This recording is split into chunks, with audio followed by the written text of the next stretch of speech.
I'm speaking quickly on the subject, the iniquity of sin. Our objective is to understand the iniquity of sin. And our second objective is to know what to do about the iniquity of sin. The scripture makes it clear that sin goes beyond offending God with our actions. Many times we think that sin stops by offending God with actions. There is the iniquity in the sin. Sin is the primary offense, while the iniquity of sin is the secondary effects. The iniquity of sin refers to the collateral damages and ravages of sin, particularly its effect on others. I will take one example. So there is the iniquity of sin, there is the primary offense and the secondary effects. Let's take David, for example. In every of the services, we shall take an example of one person and then the effects of their actions. 2 Samuel chapter 11. Verse 2 all the way to verse 5. He said, and it came to pass in an eventide that David arose from off his bed and walked upon the roof of the king's house. And from the roof he saw a woman washing herself. And the woman was very beautiful to look upon. And David sent and inquired after the woman. And one said, is not this Bathsheba, the daughter of Elam, the wife of Uriah the Hittite? And David sent messengers and took her, and she came in unto him, and he lay with her, for she was purified from her uncleanness, and she returned unto her house. And the woman conceived and sent and told David and said, I am with child. And David sent to Joab, saying, send me Uriah the Hittite. And Joab sent to David, and so forth and so on. I'll talk about that later. Now, the primary sin was the sin of lust, the immorality that David wanted. That was basically what he wanted. But the other things David saw were not things he planned for. Am I communicating? The effects that followed, it was not in his budget. That is called the iniquity of the sin. The ravages, the damages. Number one, the woman got pregnant. He wasn't planning for pregnancy. All that he was looking for was maybe what they might call fun time. He wasn't planning for pregnancy.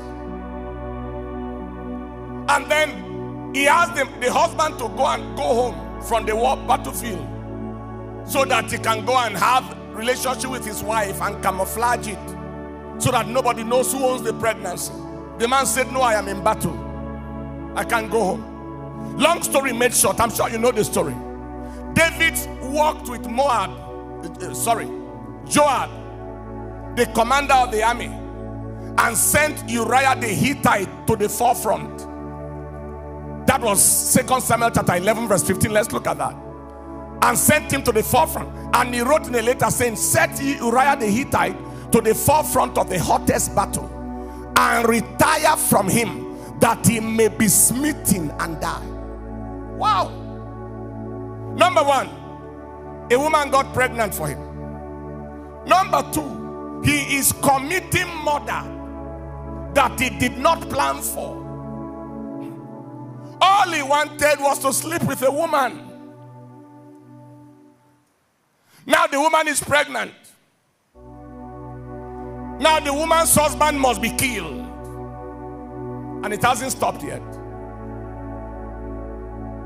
Thirdly, when the woman's husband was killed and the woman finished money for her husband, David sent and married the woman. That was not part of the plan.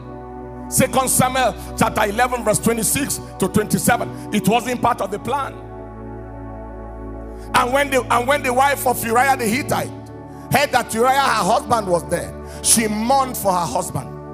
And when the mourning was past, David sent and fetched her to his house, and she became his wife and bare him a son. But the thing that he had done displeased the Lord. All he wanted was immorality. Now he got a pregnancy. Now he got somebody killed. Now he married a woman he wasn't planning for. It's called the ravages and the damages of sin. And then from there, God sent a prophet to him, Nathan. In 2 Samuel chapter 12 verse 14, he said to him, "How be it, David, by this your deed, you have given great occasion to the enemies of God to blaspheme. The child also that is born unto you shall surely die." Are you seeing consequences? First of all, woman is pregnant. Secondly, David kills a person, the man after God's heart. He killed a person. Thirdly, he has to marry Bathsheba. Fourthly, he said God's name is being reproached by your action. That is the empowerment of the enemies of God. And the empowerment of the enemies of God. He said you have empowered God's enemies because you represent God to your generation.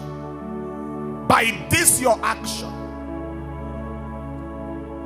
He said, David, it is possible that you can hinder somebody from coming to God by what you have done. You see, there are many of us in the offices and places where we work that certain actions might stop people from going to church because of you. And finally, consequence number 5, generational calamity.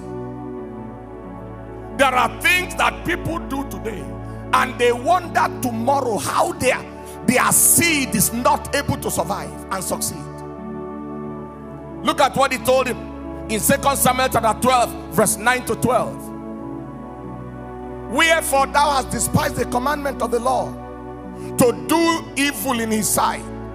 Thou hast killed Uriah the Hittite with the sword. You have taken his wife to be your wife. You have slain him with the sword of the children of Ammon. Now therefore the sword shall never depart from your house." That is called the iniquity, the ravages, the damages.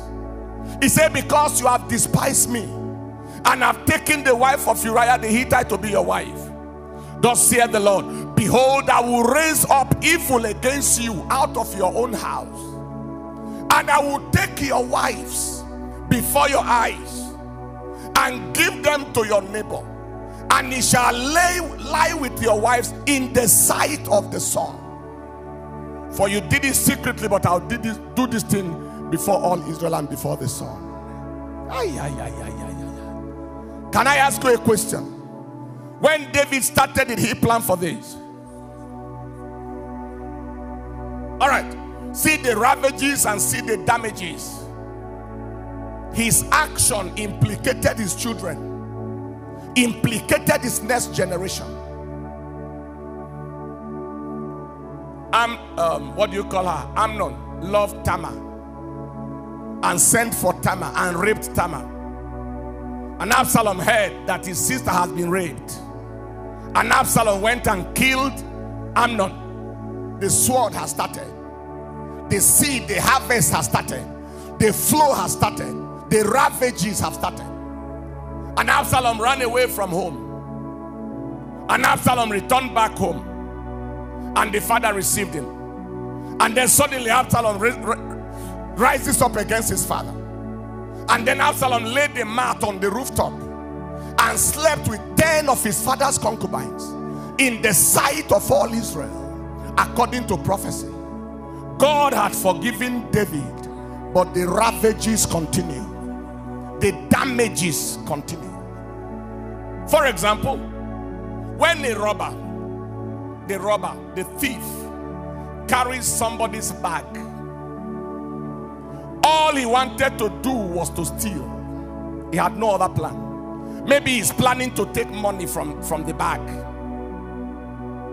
But inside that bag was an international passport that has an American visa or a UK visa. Inside that bag was a phone with very important contacts. Inside that bag was an important document, crucial document, that this person needed to apply for work and be admitted by the next day. And the thief takes the bag. First of all, what are the iniquity? The sin of the thief is the stealing of the bag. But the iniquity of the sin is the pain and the hurt that the bag owner feels. How many of you know the pain of loss? You have ever lost anything before? It doesn't matter whether that thing was important or not. There is the pain that you lost something. The sin of it was the stealing of the bag. The iniquity of it was the pain caused the owner of the bag. The iniquity of it was the pain and the hurt of trying to get another American visa, trying to get another British visa, trying to get another thing. And then the iniquity of it further is the pain of the loss of opportunity, because the document he needed to get job the next day was inside the bag. God said to the thief, I would deal with you for stealing, and I would deal with you for the pain you caused. Some of us think that it just ended with just I stole something. No, he said what you stole caused some effects. It caused some pains. It caused some ravages. You see, I believe that an understanding of a thing like this will help humanity how to behave. Somebody, another example, lady stands up to try to take somebody's husband. First of all, when they were getting married, maybe 30 years ago, 25 years ago, where were you in the equation? When they labored and built themselves for 20, 25, 30 years and grew themselves, where were you? Suddenly, you appear and you love a man whose wife maybe doesn't love him, if you think so. You are better for the man than his wife. Listen to this. And then you step into the house to divide the house. There is the pain, the joy that was in the home. The strange woman steps there to ruin that joy. She stepped in to deny the woman the joy of her husband, making that woman to live perpetually in tears. At times turning that woman into a shadow of herself, because I have seen many women who are victims of strange women. Most of the time there is that loss of confidence, that inferiority complex. Is it that I am not good enough? What did I do wrong? And then you put such a pain. The self-esteem is gone. Then you hijack. A lady was calling a woman from the hotel. He said he carried the husband's phone and was calling the wife with her husband's phone. And she picks the phone and said, it's not your husband, I am the one. I want to let you know that he is with me. And until you beg me, I will not release her. Release him.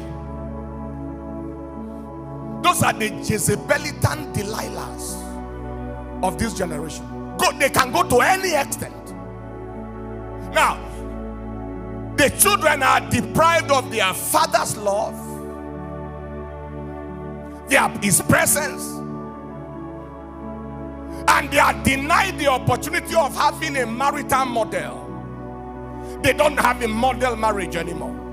Because someone steps in to destroy that, and then the children have the potential of a future dysfunctional home because they haven't seen any example growing up. Why? One woman with 1% of her body, the reproductive system is only 1% of the body surface, pursued a man and ruined the destiny. God said, your sin is adultery. Your iniquity is the pain you have caused, and I will deal with you for all of them. Am I communicating at all? Is this making any sense at all? I give you a third example. The example of a killer. I say it all the time. Maybe there was a political situation and the man wanted a post, and somebody say, help me kill somebody. Now, I tell you a story. I was in my office one day and a man met me. He said he was employed to kill the opponent of a politician, and the bill was 5 million or something, and he killed that opponent. They gave him 3 million first, and he returned back for the balance of his 2 million, and the man doesn't want to see him again. He's carrying police escort, he's doing everything. You can't see him again. He said, look, you are owing me 2 million still. And the man didn't, because he has already achieved his goal.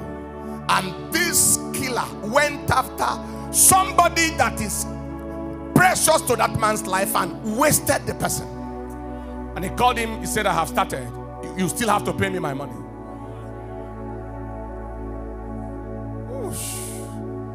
When he started, he didn't plan for that. He didn't plan for that. Sin is a chain reaction that leads to iniquitous outcomes, ravages and damages. Am I communicating? That killer rendered a woman a widow, turned the child into an orphan, turned the mother childless, turned the friend friendless, and some dependents who depend on this man for school fees and all that, he turned them into destitutes by one action. God said, your sin was the killing the mother, but your iniquity is the multiplied pains you have caused and the psychological trauma you have given to people, and the consequences that people have suffered because of your wickedness. Is God speaking to someone here today? There are people who lack confidence in any human being's love because of a wickedness perpetrated by a killer in their eyes. There are those who live in psychological, emotional trauma and fear because of what they had experienced, because of somebody's action. And God said, for what you did, for the primary thing, the sin of killing, I'll deal with you. But for the consequences of it you caused, I will deal squarely with you. Beloved brothers and sisters, this is where it bothers you. Exodus 34 verse 7. Exodus 34 and in verse 7. He said, the Lord is keeping mercy for thousands, forgiving iniquity and transgression and sin, and that will by no means clear the guilty. That is, if the man does not come for forgiveness, he is visiting the iniquity of the fathers upon the children, and upon the children's children, unto the third and the fourth generation. There are people suffering today because of parental wickedness of the past. He said, your father, your mother wickeded so many people. Pardon the use of that word. He said, I visit the iniquity. That was what happened to David. He said, because of what you have done, sword will never leave your house. Your children will kill each other the way Absalom killed Amnon. See, that is what we call generational curse, ancestral curse. At times, it is a product of generational iniquity. So beware how you behave today. You can't break a home and expect your children to have a home. Even yourself, You cannot take people's joy and expect that you can have joy in your generation. Never. You cannot take smiles from the faces of people and expect for you to smile all your generation. Never. You cannot. You cannot give people stress and give people distress and expect yourself and your generation to have stress. What is more, you can't be a thorn in the flesh of your generation and not have thorns in your flesh multiply. What you attack, you can never attract. Is God speaking to somebody here? But that is why you are here with your family. So that we can appeal to God if there are generational iniquities to be dealt with. This is my counsel as we round off. What do you do regarding iniquity? Number one, confess the sin and its iniquity to God. The sin. We already read Psalm 32 and in verse 5. I acknowledged my sin unto thee and mine iniquity. Do you see? Have I not hid? I will confess my transgressions unto the Lord, and thou forgivest the iniquity of my sin. Somebody sent me a text message yesterday night. I might look for it in my phone, as if he knew the subject I'm about to preach on. He said, sir, I have been stealing, taking people's phone, taking everything. He said, but now it is fighting me. He said, my life is closed. Nothing is open. He said, please pray for me for God to have mercy on me. Confess the sin and its iniquity. Do you know the meaning of that? The sin is, Lord, I am sorry for stealing. The iniquity is, Lord, for the pains I caused, have mercy. I didn't just steal, but I caused pain. Lord, I am sorry for trying to take somebody's husband. But not just that, the pain I caused, and have mercy. Many times people just confess sins and they ignore the iniquity. And God is saying, what you did was worse than stealing. You didn't only steal. Somebody may have committed suicide because of your action. Number two, seek forgiveness from people you may have hurt or caused pain by your actions. You seek forgiveness from them. This is the realm that they call restitution. In James chapter 5 verse 16, he said, confess your faults one to another. So there are faults to confess. I'm sorry. And pray ye one for another that you may be healed. People that you consciously, deliberately hurt by your action. Maybe you killed them, slandered them, lied against them, whatever. And they felt the pain of it until they are struggling to forgive. Confess them. Now, let this be done with caution and wisdom, this particular one. There are people that you hurt who may not be aware that you hurt them. They are not aware for any reason. For example, a man who kills somebody, except by the leading of God directly, it might be very dangerous to go and say, I was the one who killed that person, to the family. Except if he wanted to surrender himself to the police or something. Am I communicating? Except he wanted to do that. But you went into someone's home to cause destruction. You go to the people and say, I'm sorry. You lied against your boss in the office until they demoted him. I am sorry. That was what Zacchaeus said. He said, anybody I wrongfully defrauded, I will not only give them what I took from them, I will give it to them with interest. I will restore fourfold. That was Luke chapter 19 verse 8 to 9. Tax collection is my job. And there are people I defrauded. I will return back to them 4 times. That was number 2. Number 3, always consider the likely consequences of your actions before you act. Always consider the likely consequences, let me say, of your potential actions before you act. That is, this step I'm about to take, what is the impact of it on my neighbor? Isaiah chapter 1 verse 18 says, come, let us reason together, saith the Lord. Though your sins be as scarlet, they shall be as white as snow. Let us reason. Let us reason. When mentality is engaged, iniquity can be expelled or escaped. Reason. Just think small. Think small. You need the money, the other person needs it too. You take one life only because you want to take, or only you want to take 100 million, and then you waste a whole life.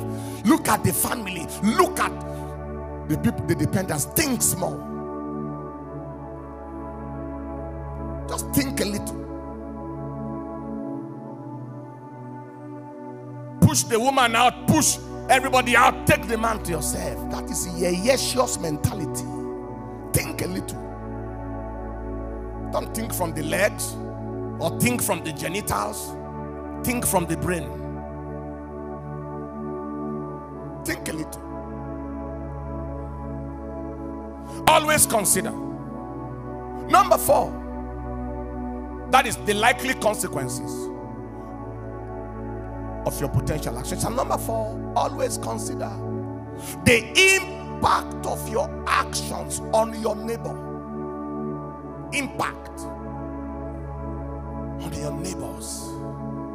Matthew chapter 7 verse 12. Whatsoever you will that men should do to you, do even so to them. Anything, the way you want people to handle you, handle them. Would you want somebody to take your bag and take your certificates and take your documents and render you and put you in distress? If you don't want, don't touch another person's phone.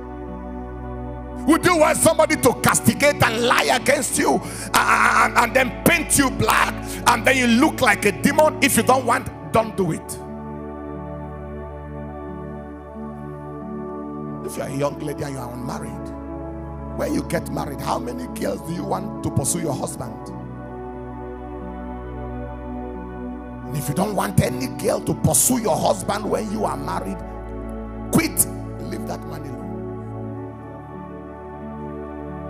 Just consider what is my impact. As a father, and I'm going to talk about many things today. The way you are dealing with your wife and giving a very wrong impression of marriage to your children. What do you expect of them? Just think a little. Consider the impact of your actions on your neighbors. And finally, always apply for the grace of God. The grace to stand firm in uprightness. Apply for grace. We live in a generation where if you fail to apply for grace, you can be grounded. Apply for grace. We live in a generation where you don't need to look for sin. Sin looks for you. Apply for grace.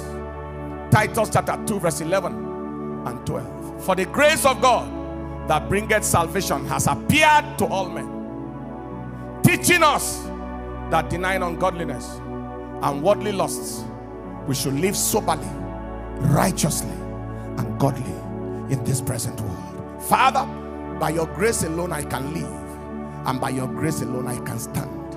I apply for that grace. I believe it's a new day for somebody.